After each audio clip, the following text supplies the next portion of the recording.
Hi, welcome back to the Great Ravito. I'm here with Super Bowl champion, Olympic rugby player, Nate Ebner. Nate, how are you? I'm good, man. Thanks for having me.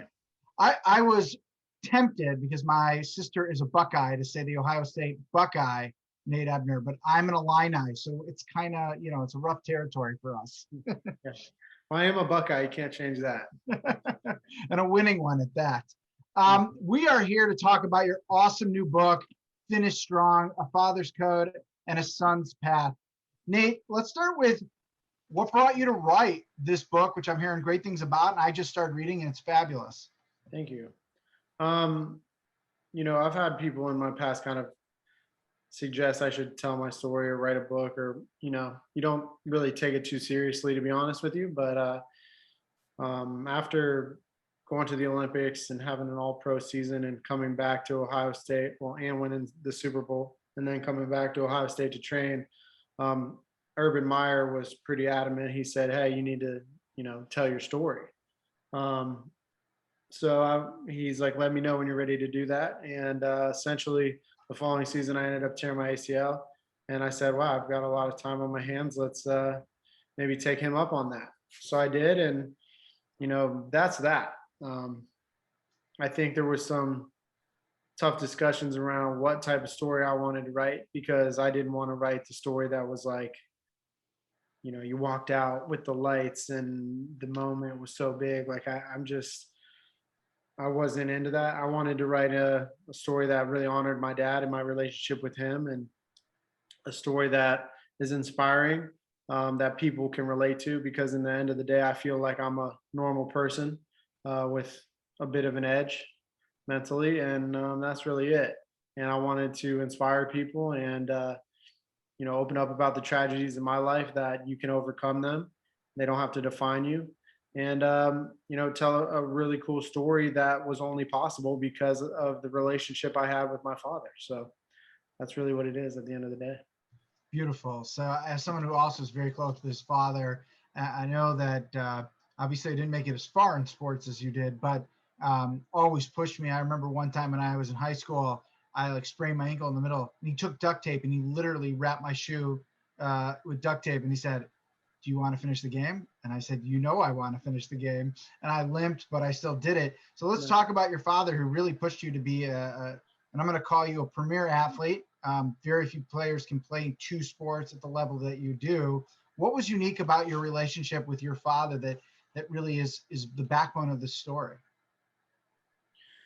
Well, I mean, what's unique about it is a lot of things. That's hard to answer with one specific thing. People ask me about this book, and I say at the end of the day, it's like a great love story. That's really what it is. I mean, he was the foundation in my life, and an important, obviously, father figure. And the title of the book is a father's code, and those that code is really ingrained in character traits, hard work, accountability, discipline, those types of things that we kind of get into in the book. And um, I speak about it in different forms and how it came about and whatnot. But at the end of the day, what I thought was special about him from a parenting, side of things, was his ability to encourage me and give me confidence within myself and motivate me and drive me without that negative feedback that you see a lot of times, parents giving to children. You know, his ability to always positively encourage me. You can do this, and dig in, dig deep. Fight through it. You're doing it. You're killing it. That very positive vibe uh, was something special.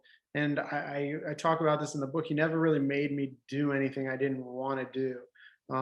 It was always my choice, but it was, if you were going to choose to do it, you were going to do it with everything that you have. And that was the difference. But at the end of the day, he was definitely my biggest cheerleader, my biggest support. And in a way, I was very lucky to have somebody who believed in me almost as much or more than I believed in myself. And I don't think a lot of people have that in their lives. And when you're around a parent who's constantly building you up and encouraging you and telling you what you're capable of, you start to believe it, whether it's true or not. And that gave me so much self-confidence. And I think that was one of the most special things about him as a parent. I love it. So you didn't play high school football, and then you walked on to arguably the best program in the country, which I'm assuming that story is not told a lot. I meant just for you, but like human beings don't just walk on to the Ohio State Buckeyes, and especially at the level that you did. So, what got it in your mind that you could make this team, and be a contributing member of the team as well, which I imagine was for you very, very important. Yeah, I mean, I was a junior rugby World Cup player. I played in the junior national team in 3 different junior World Cups. I was a sophomore in college. Like you just alluded to, I didn't play high school football. I wanted to my senior year. I talk about this in the book, but I chose not to because of the junior World Cups. So, I kind of was at the end of my rope with rugby. And I talk about that in the American landscape of rugby right now, and how um, I'm hopeful that Nate Ebner today at 19 would make a different, it would be a tougher decision to make, right? Because rugby has more opportunities. But I was at the end of my rope with it, and it was kind of led me to look in different directions. And, ultimately, I knew I was a good athlete. I had confidence in that because I was playing against some of the best rugby players in the world. I mean, we played against South Africa, and 22 of 26 of their players were on pro contracts. I knew they were good athletes. I knew I was walking into Ohio State with 5-star recruits and all that, but you know, I I wanted some respect on my end of things too, right? So I wasn't really worried about the athleticism part. Um, I just knew that was something I wanted to do. I spoke with my dad about it, but the biggest part in that idea was that if you're going to walk on, you know, go all in, like we just spoke about. Don't kind of try to play rugby in the spring, or in the summertime, or winter leagues when you can. Like, let's just be all in with the football teams, do everything that we can to make it, and try to get to the NFL. And that was the last conversation I had with him, and that kind of became a promise that I wanted to make come true.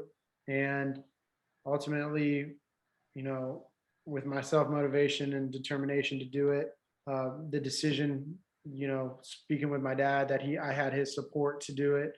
Um, there was nothing left to do but do it. So I just did, and I went all in, and it was a humbling experience. Football is the ultimate chess game. It was hard to learn is what I needed to learn in such a short amount of time. Like I said, I was my first year of football. I was a junior, so yeah, that was the whole journey. I was always there was always belief I would make it, but you got to find out. You got to take action and go for it.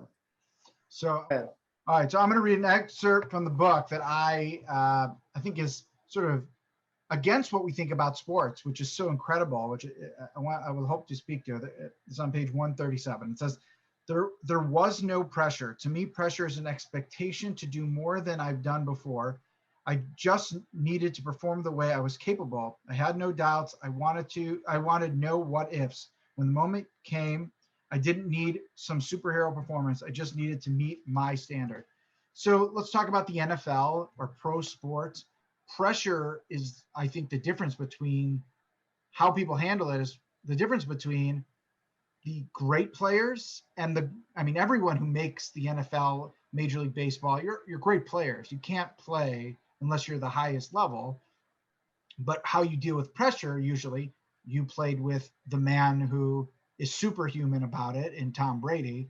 So here is pressure, and you're sort of saying the pressure is only on me to be me.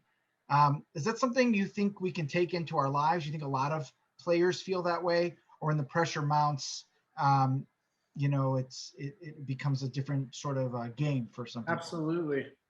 I think it's definitely something people can take with them with everything. I mean, look, at the end of the day, I think I'm alluding to the combine or the pro day and that Yeah. that phrase, but I mean, it goes through and throughout the whole book, and everything in sports. Look, like, if you think that when the moment comes, you're going to give this superhuman, you're going to tap into this superhuman energy that's going to create something you've never done before in your life, you're already setting yourself up for failure. I mean, when you practice something every single day and you know what you're capable of and you know that that's good enough, you try to build that consistency so that you can do that every time you try to do it. And then when the moment comes, when everybody's watching, you just have to do what you've done. There is no superhuman, you know, I'm going to bench press 10 more reps than I've ever done before in training. Like that's not real. You know, it's people, they say they get in a fight and they're all of a sudden, it's just not real.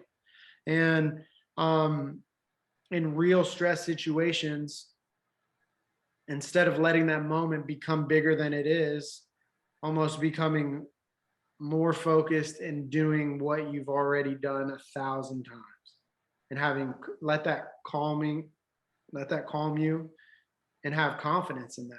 And the way you have confidence in that is day after day execution of whatever those pressure moments might be. You just talked about Tom Brady. I talk about how hard of a worker Tom Brady is. I talk about how he's a great team guy. And I talk about how he's a great leader through action because every day he would do those types of things. And Tom was good in pressure because Tom would do it every day. He had the confidence that he would make the throws he needs to make or the decisions he needs to make because he would do it every day. It wasn't, okay, when Sunday comes, I'll turn it on. Yeah, we all got to rise up and lock in a little bit more when the pressure's on. But that's locking into who you are, not letting this moment become bigger than you and trying to tap into something that's not real. And that's what I'm really talking about with pressure.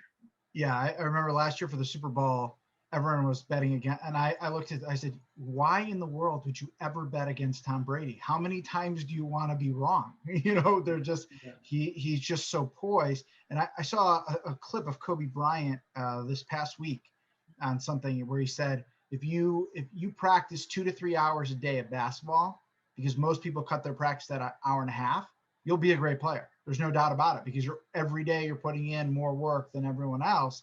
And it seems like the top echelon guys do that. Let's talk about training for both football and rugby. I believe you're doing training for both right now, correct? What are the differences? Obviously, you're in the weight room probably somewhat similarly, but are there other things that you do to balance this elite? I'm going to call you an elite athlete because very few people, handful of people play two sports at the level that you do. Well, I appreciate that. But,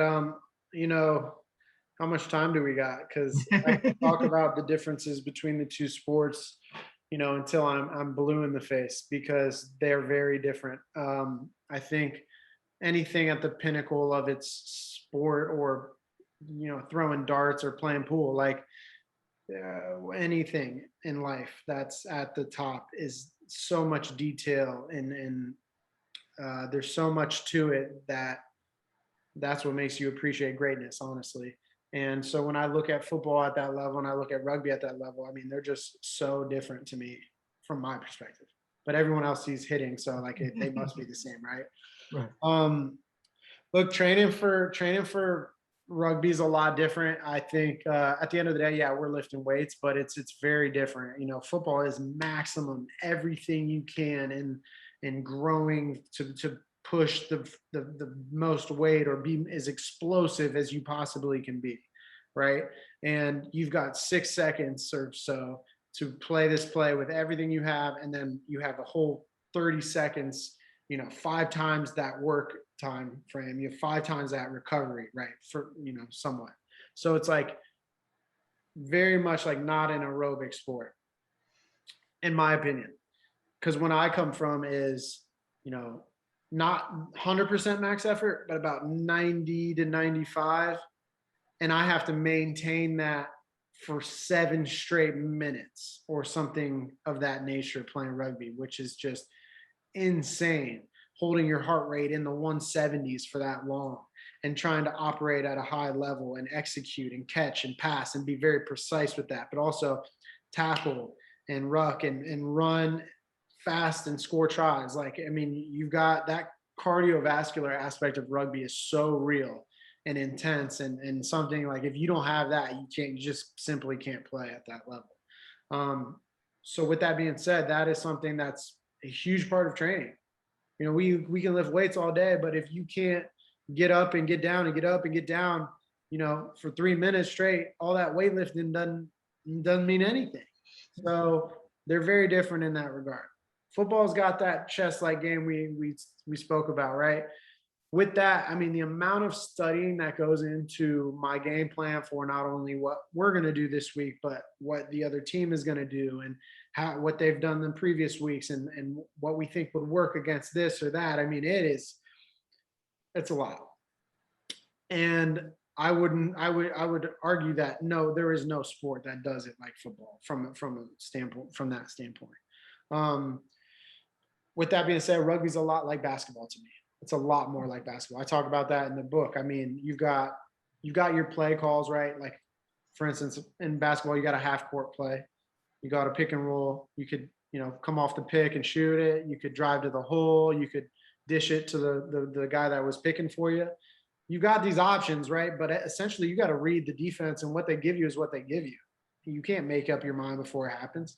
Rugby is the exact same way. We got all these plays, but they're very, loose in the sense that essentially whatever the defense gives you, you take. And you have to be accurate with those decisions, and you have to read them on the fly. And with that, yeah, you spend some time in the film room, no doubt, but it's nothing like the studying of an NFL. It's much more, I need to be in those moments to make the right decisions as they're happening in real time, so that the more exposure I have to that, the better my decision making is. Because at the end of the day, it's all about decision making. Really, in any sport at a high level, your decision making needs to be accurate. And you don't have the time to sit and say, okay, what's this formation, like you do in football. Granted, there's 50,000 of those, but like, you know what I'm saying? Yeah. It's a lot more like on the fly. What you see is what you get. You got to make the right move. And you got to do it now, and you got to do it accurately, and you got to make it count. So. Awesome. One last question. So before it was written by Urban Meyer, we spoke about earlier, and now Urban is going to be on the other, in the NFL coaching. He's hoping the next Tom Brady, right? What advice do you have for Urban Meyer, since you've been at the top? He's been at the top of college for sure, but he has not been at the top of the NFL, and you have. Any advice you want to give to your coach?